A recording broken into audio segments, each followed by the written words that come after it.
practice chord arpeggios, Mm-hmm. and how do you use them in your playing, and how important are they for non-chordal instruments to learn? I mean, when you're playing with an instrument, another instrument, or a group of instruments, chances are good that they're playing chords. So if you're playing, let's say, in a rock band with a guitar player and maybe even a piano player and a bass player, all the chord tones are being represented in that. And as a instrumentalist that can only play one note at a time, usually, and we won't get into multiphonics, but you know, if you're playing one note at a time, outlining the chord is a great way to improvise over a chord or come up with a melody over a chord.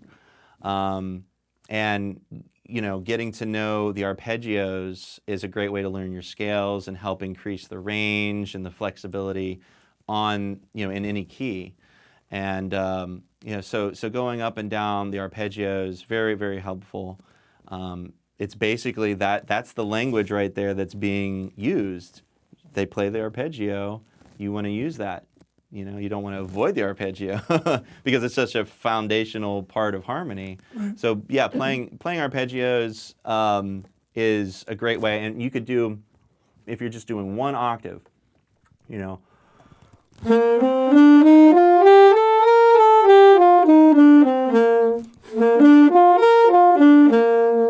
Just adding the arpeggio at the end. When you do that, are you thinking of the scale number, 1, 3, 5, 8, or are you thinking FACF?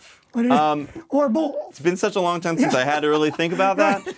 It really depends on what you want to, knowing the pattern, you know, like when I teach my jazz band students, you know, improvisation, we talk about how scales are built and what they're formed out of, half steps and whole steps and stuff. But we talk about, I relate everything to the major scale, and so knowing 1, 2, 3, 4, 5, 6, 7, 8, and whatever key you're in, and then 1, 3, 5, 8, 5, 3, 1. Knowing that is very important because then we can learn how to do a minor scale off of that. We can learn how to do a dominant scale off of that. You know, and so yeah, I'm thinking foundationally numbers because that's what everything can relate to, and then you just change the letters for the scale that you're in. So then you're thinking, okay, every other note, G, B, D, and then what I started on again, G, but up an octave, G, D, B, G, you know? And so, you know, doing that in all 12 keys is basically the best way to learn the arpeggios. Right. How do you use them in your playing? Improvisation. I mean, that's all great. It's all practicing. Yeah. But now we want to make music and have fun with it. Yeah. So how do you use it in your playing? So using it when improvising is really important. So are you saying if you're being knowledgeable about the chord progressions that are happening, instead of just playing the F scale, stuff. right? Yeah. You're going, oh, here's a G minor 7 chord. I'm going to outline that chord. Here's a C7 flat 9 or whatever. Right.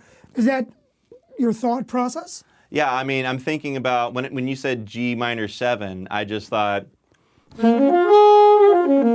I thought about all those notes right then and there. And you did know? you think about the notes individually? Did you go, okay, G, B flat, D, F, or did you think 2, 4, 6, 8 of the F? No. Scale? so you were thinking the actual notes from the G minor. You know, when I teach my students, like my jazz students, about different scales, I like to relate it all to, and because this is how I learn. I like to relate it all to the major scale. So I'm thinking, okay, the major scale is 1, 2, 3, 4, 5, 6, 7, 8. Right. The Dorian minor scale, which is what I'm thinking of most of the time, jazz musicians are thinking Dorian minor, is going to be 1 flat 3, 5 flat 7, yeah. and that's, you know, and that seems to make sense for a lot of my students. And so that's what I thought of right away. Is that flat 3, flat 7. Did you relate it to the G major scale? So it's all just G major. Everything is there, and then I go do this dominant or minor 7 flat 5, and you just go flat to 3, flat to 5, flat to 7. I mean, and then the other part of that though is if you're really getting into the theory of it, is showing where it came from. You know, and talking about modes and the modal orientation of Dorian minor to major, and you know, how that's it's where you- actually in the key of F. Right. So that's where you would think more. Yeah. Here's the F major scale. We're just starting on 2.